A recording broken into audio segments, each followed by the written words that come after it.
যুক্ত হয়েছেন। উনি হয়তো ভেবেছেন যে এই কথাটা একটু শেয়ার করা দরকার। সেই ঘটনাটা আর কিছু নয়, বাগেরহাটের সেই ছাত্রলীগের সভাপতি, উপজেলা ছাত্রলীগের সভাপতি, তার স্ত্রী এবং কন্যার মৃত্যু, এবং সেই মৃত্যুর পর মানে প্রাণহীন সন্তান এবং স্ত্রী তাকে দেখতে জেল গেটে গিয়েছে। এই যে ঘটনাটা, এই ঘটনাটা আমি জানি আমাদের সবাইকে নিশ্চয়ই একটু বেদনার্থ করেছে, এবং সেই শোকের স্পর্শ অজয় দাশগুপ্তর হৃদয়ে লেগেছে। আমি ওনার কাছ থেকে শুনতে চাই ওনার অনুভূতিটা। অজয় দা, ধন্যবাদ আপনাকে। আপনি যেটা বললেন যে আমাদের তো আসলে সময় মেপে চলতে হয় এই দেশে, এই জন্য 10টা হলে আমি 10টা থেকেই প্রস্তুত হয়ে থাকি এই দেশে। আজকে অস্ট্রেলিয়া ডে শুভেচ্ছা জানাচ্ছি আপনাকে এবং আমাদের অগণিত শ্রোতা দর্শকদের।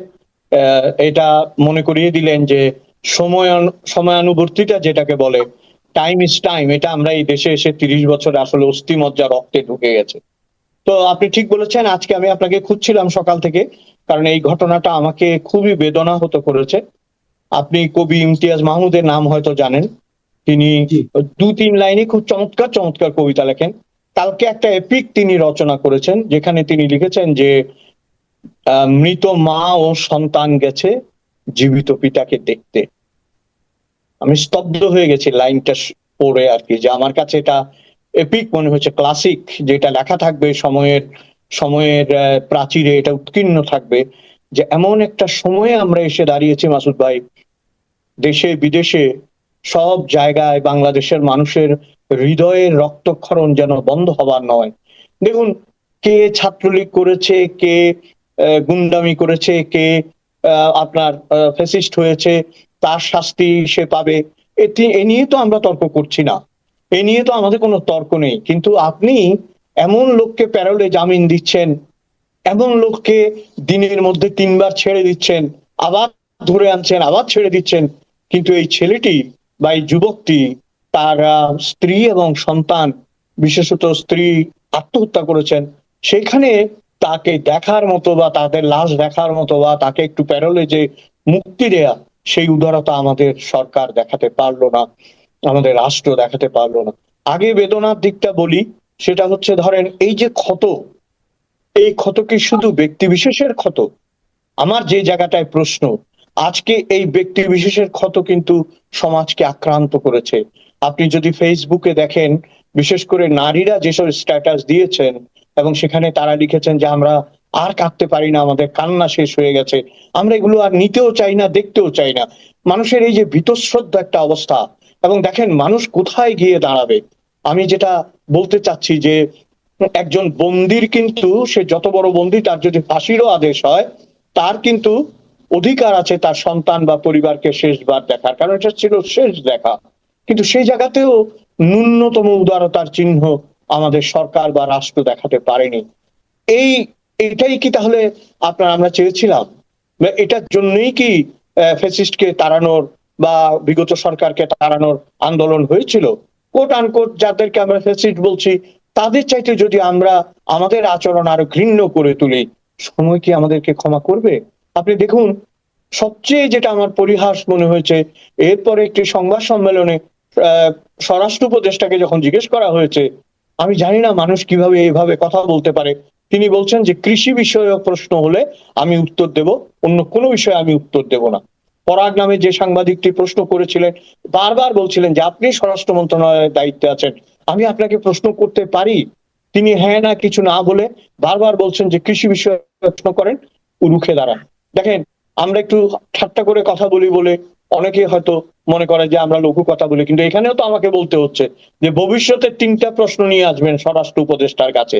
পাট গাছের পাতা বড় না আমাদের গায়ের লোম বড়, 1 নাম্বার প্রশ্ন। 2 নাম্বার প্রশ্ন হচ্ছে কত ধানে কত চাল। আর তৃতীয় হচ্ছে আপনি কি আসলেই স্বরাষ্ট্র নাকি আপনি কৃষি রাষ্ট্র? এই 3টা প্রশ্ন ছাড়া আমার মনে হয় উনাকে আর অন্য কোনো প্রশ্ন করার সুযোগই তিনি রাখলেন না। এটার মধ্য দিয়ে যেটা প্রমাণিত হলো যে জবাবদিহিতার যে জায়গাটা, সেই জায়গাটাও আমরা আস্তে আস্তে হারিয়ে ফেলেছি। দেখুন, যে কোনো আসামি, আসামি তো আসামি, আসামির সন্তান বা স্ত্রী তারা তো আসামি নয়। আপনি তো জানেন, বাংলা সাহিত্যের প্রথম যে মহাকাব্য রামায়ণ, সেটা রচিতই হতো না যদি দস্যু রত্নাকর বাল্মীকি না হতেন। এবং তিনি কেন বাল্মীকি হয়েছিলেন, বল্মিক মানে কি, উই পোকা তাকে ঘিরে ফেলেছিল ইয়ের সময়, সাধনা করার সময়, চারদিকে উই পোকা ঘিরে ফেলাতে তার নাম বল্মিক থেকে বাল্মীকি হয়েছিল। এবং এই যে বাল্মীকি রামায়ণ রচনা করেছিলেন তার কারণ কি, তিনি দস্যুবৃত্তি করতেন। একবার তিনি যাদের ধরে ফেলেছিলেন সাধু টাইপের মানুষ, তারা তাকে প্রশ্ন করেছিল, এই যে তুমি এই কাজ করছো কার জন্য করছো? বলছে আমার মা বাবা ভাই বোন তাদের জন্য করছি। বলছে তারা কি তোমার দায়িত্ব নেবে? বলে অবশ্যই নেবে। বলছে তুমি গিয়ে একবার জিজ্ঞেস করে আসো তো তারা তোমার দায়িত্ব নেবে কিনা। তখন তিনি বাসায় আসলেন, বাসায় ফিরলেন, ওদেরকে বেঁধে রেখে আসলেন এবং এসে ছেলেকে জিজ্ঞেস করলেন। ছেলে বলছে যে তুমি আমার বাবা, তুমি কিভাবে অন্ন যোগাবে এটার দায়িত্ব তো আমার না, এটা তো আমি বলতে পারবো না। মেয়েকে জিজ্ঞেস করছে, মেয়ে বলছে তুমি আমার পিতা, তুমি আমাকে অন্ন বস্ত্র বাসস্থান দেবে যতক্ষণ পর্যন্ত আমার বিয়ে না দিচ্ছ, আমি তো এটার দায়িত্ব নিতে পারবো না। মা যখন বলেছে, মা বলছে না, আমি তোমার বৃদ্ধা মা, আমাকে ভরণ পোষণের দায়িত্ব তোমার, কেউ দায়িত্ব নেয়নি। তখন তিনি বুঝতে পেরে সাধু হয়ে গিয়েছিলেন এবং বাল্মীকি হয়েছিলেন। তো আজকে যেটা হচ্ছে, এই তার যে কৃতকর্ম, সাদ্দাম নামে যে যুবকটি, তার কৃতকর্মের দায় কি তার স্ত্রী এবং সন্তান নেবে? এইটাই কি আমরা শিখেছি? এটাই কি আমরা জানি? এবং এটাই কি তাহলে আমাদের ভবিষ্যৎ? এই প্রশ্নটা আমি করতে চাই। জি, কিন্তু একটা বিষয় আপনি, আপনার আবেগ অবশ্যই আমাকেও স্পর্শ করেছে, আমার ধারণা আমাদের দর্শকদেরকেও এটা অবশ্যই টাচ করবে। কিন্তু একটা জিনিস বলা হচ্ছে, বিশেষ করে প্রশাসনের পক্ষ থেকে বলা হচ্ছে যে তারা তো আসলে প্যারোল চায়নি, তারা প্যারোল চেয়েছে বাগেরহাট জেলা প্রশাসকের কাছে। কিন্তু উনি যেহেতু ছিলেন যশোর জেলে, অতএব যশোর জেলা প্রশাসকের কাছে চাইতে হতো, এবং সেটা চাইনি বলে প্যারোল দেওয়া হয়নি, মানে এগুলো বলা হচ্ছে আর কি। তো এই সমস্ত প্রশ্নের জবাব আপনি কি দিবেন? এই সমস্ত অজুহাতের জবাব কি দিবেন? হ্যাঁ, এখন আমি ধরেন আমি আর আপনি বা অন্য একজন লাশ হয়ে গেছে, এখন কিভাবে মরেছে, কোন থানায় মরেছে, কোন থানায় জিডি করলে ভালো হতো, এটা কি আসলে এখন আর ম্যাটার করে? এটা তো হিসাব নিকাশের ঊর্ধ্বে চলে গেছে না। এখানে সবচেয়ে বড় বিষয় হচ্ছে রাষ্ট্র ও সরকারের মানবিকতা, মানবিক মূল্যবোধ। সেই বিষয়টাই এখানে তারা হাজির করতে পারেননি। আমার কেন জানি মনে হচ্ছে তারা তাড়াহুড়ো করছেন, তাদের হয়তো যাবার সময় হয়ে এসছে। আগেও তারা কোনো ধরনের আপনার আমি বলবো যে সদার্থক উদাহরণগুলো রাখতে পারেননি, এখন রাখার কথা চিন্তাও করছেন না। এইরকম একটা মনোভাব হয়তো এখানে প্রচ্ছন্ন ভাবে বের হয়ে এসছে। জি, আমরা একটু অন্য প্রসঙ্গে যাই। অনেকেরই মন হয়তো এর মধ্যে একটু আর্দ্র হয়ে গেছে। আমরা একটা আরেকটু বিষয়ে যাই, সেটাও আমি ঠিক রাজনীতির একটু বাইরে, অথবা রাজনীতি হয়তো বা সেখানেও আছে। সেটা হচ্ছে আমাদের এই ক্রিকেট নিয়ে যেটা হচ্ছে, আহ ভারতের আচরণ আমাদের প্রতি, মুস্তাফিজকে বাদ দিয়ে দেওয়া, সেটা নিয়ে আমাদের যে প্রতিক্রিয়া, আইপিএল দেখবো না, আইপিএল এর সম্প্রচার বন্ধ করে দেওয়া, এবং তারপর তড়িঘড়ি করে আবার বলা যে আমরা ভারতেই যাব না যদি আমাদেরকে ভারত আমাদের নিরাপত্তা দিতে পারবে না।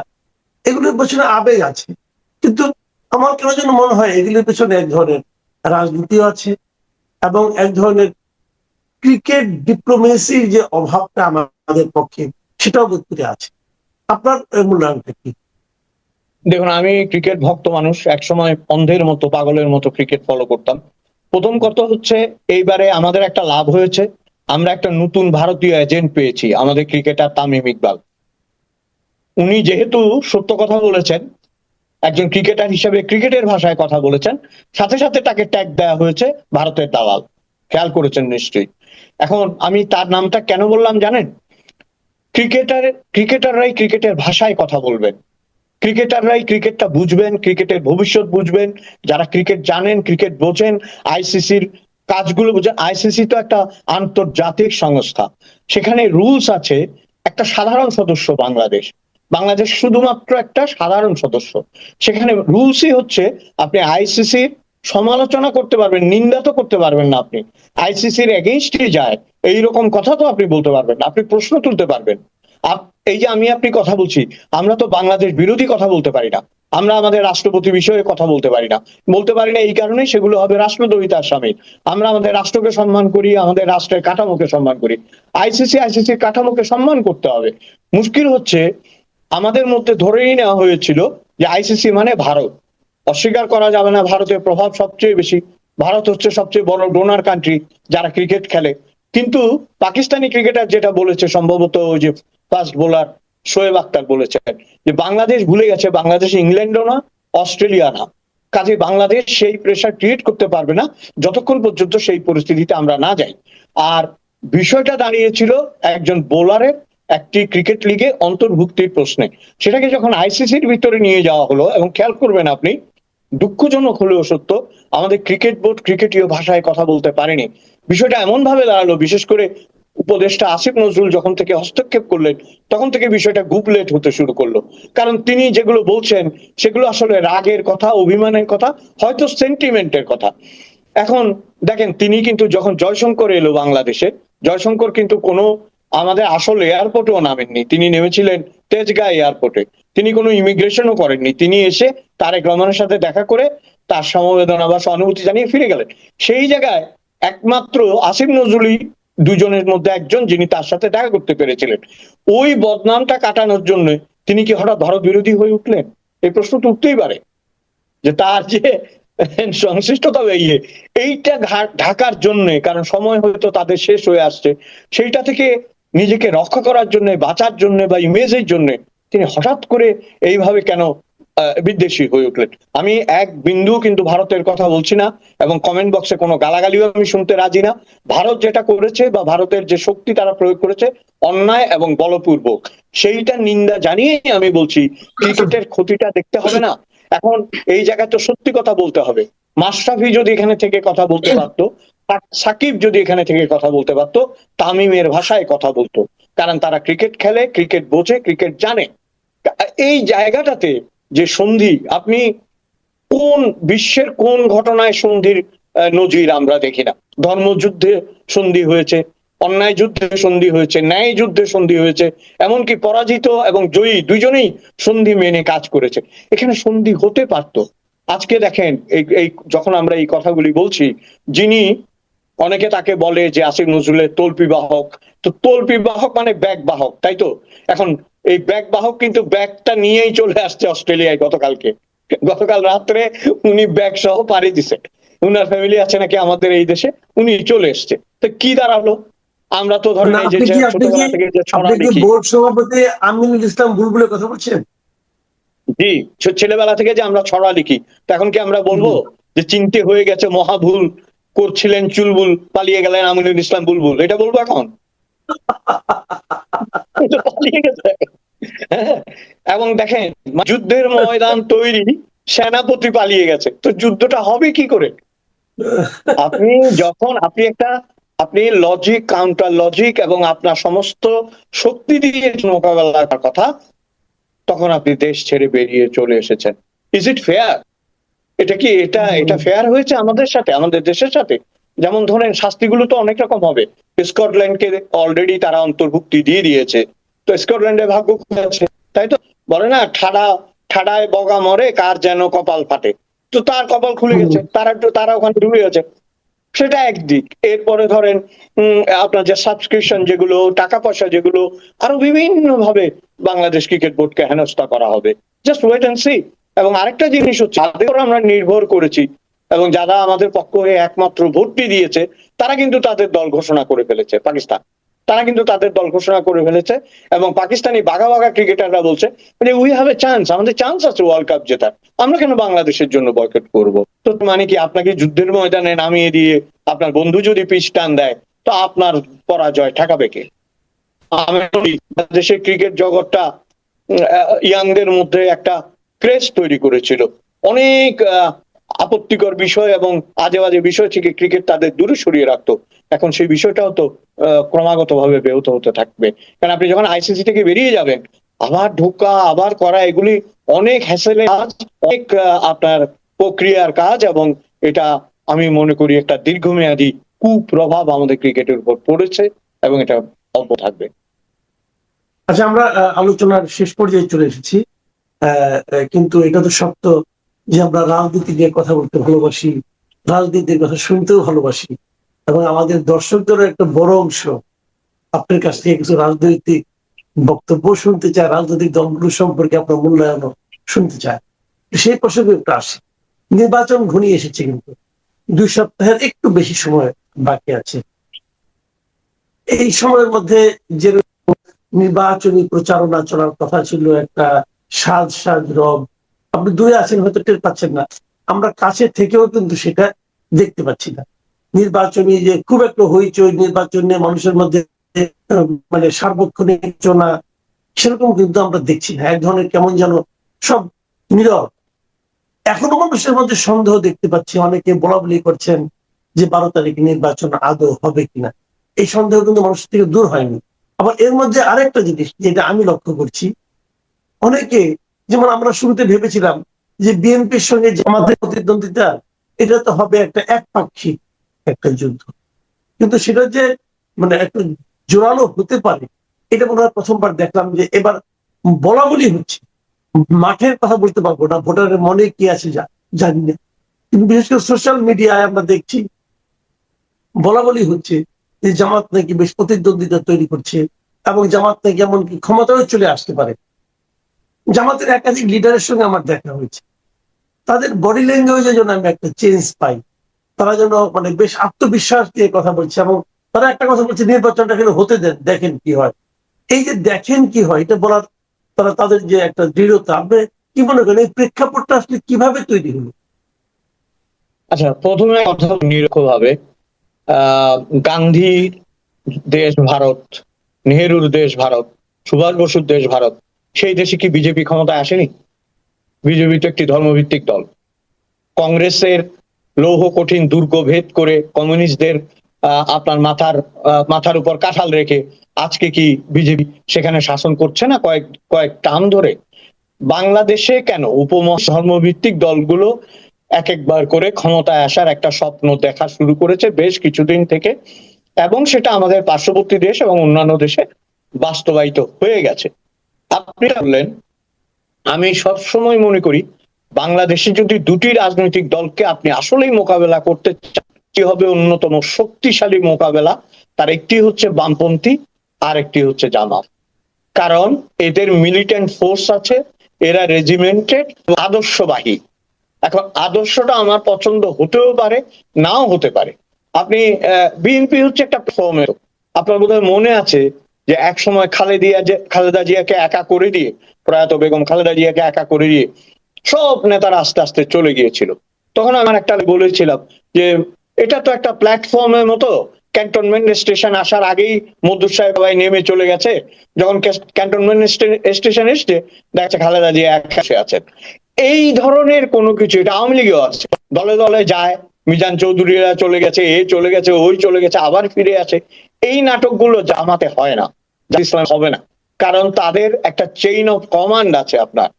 আপনি, আমি বা আপনি বা আমাদের মতো যারা কথা বলছি বা আমরা ঘটনাগুলো দেখছি বা দেশের মানুষ, কেউ কি ধারণা করতে পেরেছিল যে এই মেটিকুলাস ডিজাইন বলেন আর যেভাবেই বলেন, অভ্যুত্থান বলেন, এই শক্তিটা জামাতের কাছে যাবে?